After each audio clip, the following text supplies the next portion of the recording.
the end of the day, you are going to have to account to God for the things that you allowed, for the things that you were complicit in, and for the things that you did not have enough courage to state. Okay. The amount of death of Palestinian children has been unacceptable, full stop. Okay. Bibi Netanyahu, in my view, should not be given an invitation to Congress. I think it's unacceptable. I agree.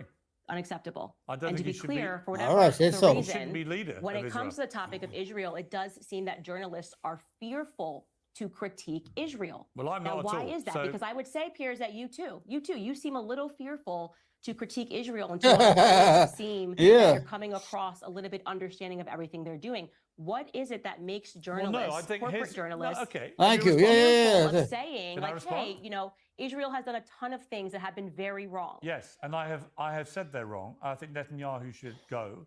I think half of that cabinet should go, because some of them have definitely been using genocidal language. I think a lot of what Israel's been doing in the last few weeks is completely unacceptable. But ultimately, I also, from the start of this conflict, believe that Israel not only had a right to defend itself after the terror attack on October the 7th, but a fundamental duty to its people. And here's where I'm just curious about your tweeting through this procedure, this whole war, because on October the 7th, you didn't tweet anything. You didn't tweet anything on October the 8th. There she goes. And October the 9th, you tweeted, so much world peace ever since we got the orange man out of office. So glad the adults are back in charge. A lot of people say, well, if you care this much about innocent people being killed, why didn't you say anything when 1,200 people were massacred to death in the most brutal, barbaric manner in this awful terror attack by Hamas? Yeah, by their own weapons. 7,000 more were wounded, some of them catastrophically and irreparably. Why did that not compel you to say anything?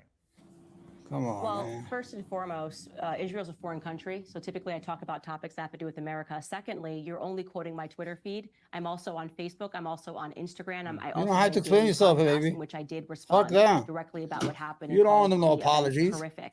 Multiple times, said what Hamas did was absolutely horrific. So you're using a snapshot of my Twitter feed where you're acknowledging that I didn't tweet for days to suggest that I didn't have anything to say about what had happened. Now, to be clear, I am consistent on all matters. I do not want America involved whatsoever in anything that is happening in Israel. I don't want my dollars sent over to Israel. We should not be supporting Israel. Amen. Obviously, Thomas Massey has done a lot of work showing how it doesn't even make economic sense that we have so much debt and yet we're sending money over to support Israel. That's right. And the biggest issue, by the way, that I have with Israel and talking about them being above reproach is the fact. You know, healthcare is free in Israel. Some people who become Israeli citizens just to go get their teeth fixed and everything, it's free. It's like a medical citizenship. I'm dead serious. If they can't get their root canal done in the United States or something, they go to Israel, it's free. While Americans are dying in the fucking street in urban America. In Georgia, all the hospitals are closed in an urban area. If somebody, God forbid, has a heart attack in urban Georgia, it takes 2 hours or 3 hours for them to get them to a fucking hospital. And we're still sending $26 billion to Israel? What the fuck you motherfuckers are thinking? Excuse me, Andres. I hope I'm not muted, man. That they are supplying the arms to murder Christians, okay? No. Armenia, the oldest Christian country in the world, and yet nobody talks about that. For whatever reason, it seems to be the circumstance that when Jewish people die in Israel, it's wall-to-wall coverage. But when Christians die all over the world, nobody talks about it. Everyone wants to correlate everything to World War II. Everyone wants to talk about Adolf Hitler and rightfully it's so, Hitler's fault. But nobody wants to talk about Henry. We suffered. Right? Nobody wants to talk about the Bolsheviks. Nobody wants to talk about the Christian Holocaust. Here we go with the Christian. Of the media, exhausted of the media speaking about what is happening to Christians all around the world. Yep. It is especially horrific while at the exact same time that it is happening, the slaughter of Christians in Armenia, the arms being supplied by Israel, that the media turns the other way and says, oh, okay, but what about what's happening in Israel? So you know what I'm asking for? Actual equality. Okay, because it seems like this is like a special category, the special relationship that we have. I'm a Christian first, okay? And so my concerns are going to be with what's happening to Christians all around the world, because it is us. We are the #1 most persecuted religion in the world. And all Christians watching this need to realize that. So I agree with her with Israel, but she's leaning a lot through this Christian thing. I hope she's not gonna use it as a carpet, a magic carpet to move around. You can be a Christian. There's no shameful in it. Matter of fact, it's good to be a Christian, good Christian, because when, but I hope she doesn't lean too much into it, because she keeps on saying Armenia, the Russian Revolution, and something like. I mean, we don't need to go back that far. Today, we need to take care. She should say we need to take care of American first, not even Christian, just Americans. I mean, don't isolate yourself into a corner, because they're going to use it against you in the future. They're going to call you a Christian nationalist, a Christian fundamentalist, a Christian terrorist, a Christian supremacist. They're going to use a lot of words against you, trust me, in the future. So you need to be careful. Don't lean too much into it. You understand? Because you're just weaponizing them against you. You have to say, no, fuck Israel. We don't need to give them our money. We have a lot of Americans who are dying of the opiate crisis. We need hospitals in America. We need health care. A lot of kids are dying. Alabama, they still have ringworms and shit of that nature. America comes first in everything. We don't need to give money to any motherfuckers, okay? Nobody should get our money. If you're in debt, you should not be giving out money. Let's say if I'm broke, should I be lending people money? Does that make sense to you? It doesn't make any sense, brothers and sisters, man. Power to the people! Sorry. Time is now to start speaking up, because we have been silenced about the things that are happening to us for a very long time. And the media is very clearly not our friend. When there is wall-to-wall coverage of Christians being killed in Armenia, Christians being killed in Nigeria, and the treatment of Christians in America and all across the globe today, then you ask me if I will use my platform and I will use my voice to speak about what's happening in Israel. Thank you. God bless you. Okay. I think that's a perfectly reasonable point to make. The final question I'll ask you on this issue of the Daily Wire centers around the Daily Wire, because it had long been a core slogan of people like Nick Fuentes and other, for want of a better phrase, white supremacists. So this is the problem that people have, especially people like Candace Owen, who is talking about Christian rights, about being American, who are against Israel's taking our money. They will say, "Oh, Nick Fuentes liked your statement," or some guy who's or Nick Fuentes liked what you said. So what?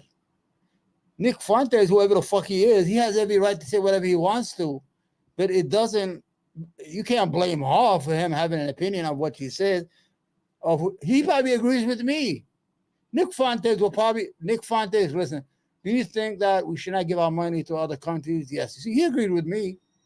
Doesn't make me and him part of the same organization. This is what she didn't answer right. This is white nationalists, whatever you want to call them. The Daily Wire co-founder Jeremy Boring said on X, "How is saying Christ is King anti-Semitic? The same way anything becomes anti-Semitic when it's used for the purpose of expressing anti-Semitism. It's like asking, how does a shovel become a murder weapon when it's used to murder someone? This isn't hard. A shovel is not innately a murder weapon.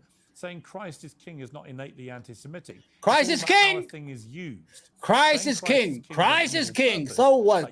Christ is King. Christ is King. Christ is King. The Jews is a grave sin. God will not be mocked. Invoking him in vain self-promotion or to troll Jews or to attack your political rivals is to carry forth his name in vain." What would your response be to that? Fuck them. My response would be that I am an unapologetic free market capitalist. I think Jeremy Boring, as the co-CEO of the Daily Wire, went to the market with his idea on Christ is King, and the market has a right to respond. If they believe in what he's saying and they think that what he is saying is true and is right, then they will support the Daily Wire and they will support their mission. If they believe that it is wrong, then they will stop supporting the Daily Wire. I can't speak on behalf of Jeremy Boring. You'd have to book him and he can talk more about his belief that Christ is King. It can be used like a shovel to murder people. What I would say for me is I don't agree with that. And so if you find me saying Christ is King to be abhorrent, same thing. You don't have to support me. You don't have to follow me. But let me tell you, I'm going to continue to declare that Jesus Christ is the King of Kings. And you should not apologize for that. More power to you, sister. Nick Fuentes, who is a Holocaust denier, supported you in what he said was your full-fledged war against the Jews. He said, "This is the face of a total Jewish defeat. We effing got your back, Candace. They're filth." What would you say to that? I mean, that's. I would never, ever, ever describe Jewish people as a whole as filth. I don't know what the context of that Some. is. Is he referring to the Rabbi Barclay interview? But just to be clear, on my record here, I have had wonderful relationships with Jewish people all throughout my life. Before I was at Daily Wire, I was at PragerU. Dennis Prager, Marissa Straight run that company. Marissa Straight is a former IDF soldier. That woman treated me like gold. We never had any issues whatsoever. They were wonderful to me. So I genuinely don't know the context of where or why he said that, but I'm just acknowledging that he said the word filth and that I. Okay, hold on. You sometimes, people say you're the smartest person in media. You're not, Candace. You don't need to explain that. Nick Fuentes has his own opinions. This is America. If he says, well, we got your back, I got the back of the Maverick. They're not winning. It doesn't mean I'm a Maverick player. Basketball, I'm talking about. So you should not have to explain what Nick Fuentes says.